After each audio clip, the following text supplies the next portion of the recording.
Hello everybody, welcome back to our YouTube channel. Today in this video I'm talking about Tesla stock. In this video we talk about stock pros and cons and technical analysis and latest news about it.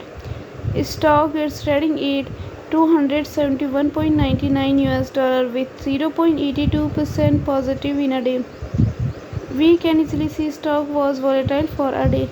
The volume of stock was recently at all-time high, so the fundamental stock is much pretty better than other penny stock.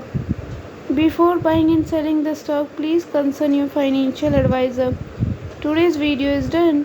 Thanks for watching. Please subscribe my YouTube channel and like the video and also comment all related queries.